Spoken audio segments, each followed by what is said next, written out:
Halo teman-teman, saya kira kita semua tahu beberapa hari ini cukup ramai di media sosial soal diskusi publik yang diadakan di UGM yang juga dihadiri oleh 3 pejabat tinggi negara, oleh Bapak Nusron Wahid, Bapak Sudaryono dan Mas Budiman Sujatmiko. Itu dibubarkan oleh mahasiswa, atau untuk bahasa lainnya mungkin menolak diskusi itu untuk dilakukan. Ada banyak alasan yang jadi latar belakang kenapa akhirnya sekelompok mahasiswa itu membubarkan diskusi yang dilaksanakan di UGM. Tetapi tadi malam saya lihat di CNN diskusi yang diadakan itu, perwakilan anak muda kalau bisa kita bilang mengatakan bahwa ini sebenarnya respon dari semacam capeknya generasi muda dalam menyampaikan kritik-kritik dan masukan-masukannya selama ini. Ia merefleksikan bahwa misalnya dulu di zaman Jokowi gitu ya, undang-undang KPK sudah didemo tetap disahkan, undang-undang Omnibus Law sudah ditolak, sudah didemo tetap disahkan. Kemudian kebijakan-kebijakan yang lain yang ramai akan kritik dan sorotan oleh generasi muda itu sudah disampaikan, tetapi seolah pemangku kekuasaan itu tidak mendengarkan, dalam pengertian ya tidak menjalankan apa yang diinginkan. Oleh karena itu narasinya seolah bahwa ini kita sudah capek gitu ya menyampaikan aspirasi dengan cara yang baik, akhirnya kita tempuh cara-cara seperti ini.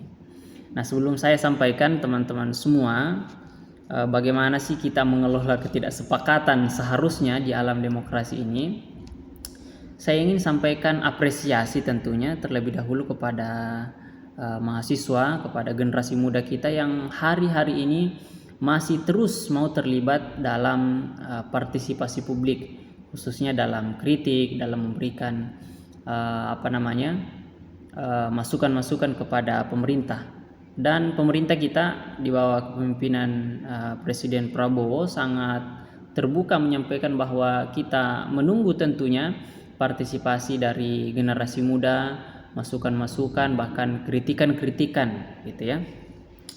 Nah, yang menarik sebenarnya teman-teman yang perlu kita cermati adalah argumen dari teman-teman mahasiswa ini bahwa ini semacam ujung dari ketidakpuasan kita terhadap negara yang seolah tidak mendengarkan, sebagaimana yang saya sampaikan tadi gitu ya. Jadi dikatakan bahwa misalnya MBG tetap berjalan, Koperasi Desa Merah Putih tetap berjalan di tengah himpitan ekonomi yang dirasakan oleh masyarakat. Misalnya infrastruktur layanan publik kita belum memadai, misalnya sekolah, masih ada anak-anak yang pergi ke sekolah dengan menyeberangi jembatan, lewati sungai, lembah, gunung, itu mungkin yang agak dramatis gitu ya. Nah, tetapi yang diberikan adalah misalnya MBG. Kemudian yang lain kita lihat misalnya soal kesehatan ya, layanan kesehatan kita. Di daerah-daerah terpencil masih banyak kita temukan infrastruktur layanan kesehatan kita yang belum memadai. Kemudian angka kemiskinan kita, kemudian angka pengangguran kita ya, lapangan kerja kita yang tak kunjung dilihat oleh generasi muda ini signifikansinya gitu ya dari apa yang sudah dijanjikan. Sebut saja misalnya 19 juta lapangan kerja gitu ya. Nah, ini adalah pengakuan mahasiswa bahwa ini semacam ledakan dari ketidakpuasan generasi muda terhadap cara pemerintah mengelola kekuasaannya. Nah, dari sini teman-teman saya ingin katakan bahwa perasaan kita terhadap pemerintah itu sah-sah saja dan itu valid menurut saya. Memang kita semua mengakui bahwa di sana sini ada keterbatasan, di sana sini ada cacat yang perlu kita benahi. Tetapi satu hal yang perlu kita rawat sama-sama, jaga sama-sama, yaitu soal bagaimana kita mengelola ketidaksepakatan dalam alam demokrasi. Misalnya dengan cara menolak diskusi publik yang diadakan di kampus, yang notabene itu adalah tempat kita sendiri. Nah, pertanyaannya kan sebenarnya yang menohok adalah apakah itu apakah itu baik gitu ya, membubarkan diskusi publik yang dilaksanakan. Padahal cara-cara seperti itu justru sangat kita alergi gitu ya, kita anti terhadap represi pemerintah ketika kita melakukan ya diskusi publik, ataupun yang mungkin ramai belakangan adalah nonton bareng gitu ya. Tapi kenapa aksi serupa kita lakukan? Nah, itu sebenarnya refleksi untuk kita semua. Nah, saya justru ingin mengajak kita semua bahwa ayo kita naikkan level berdemokrasi kita. Kita naikkan taraf berdemokrasi kita. Kalau kita menggunakan satu analogi, misalnya ada diskusi yang dilaksanakan di sebuah ruangan, jangan lagi kita menggunakan narasi boykot ruangan itu, jangan datangi ruangan itu gitu ya, karena di situ ada orang yang tidak capable membicarakan hal-hal yang didiskusikan misalnya gitu ya.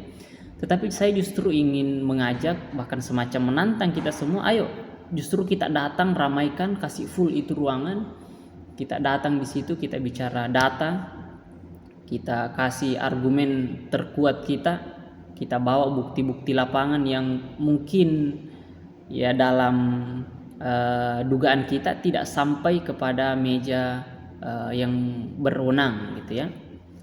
Nah, itu sebenarnya yang diharapkan. Kemudian yang kedua, teman-teman sekalian, saya juga ingin kaitkan, saya juga ingin bahas yang ramai belakangan ini soal salah seorang tokoh anak muda yang viral di media sosial karena dianggap menyerang person pemerintah, dalam hal ini presiden gitu ya.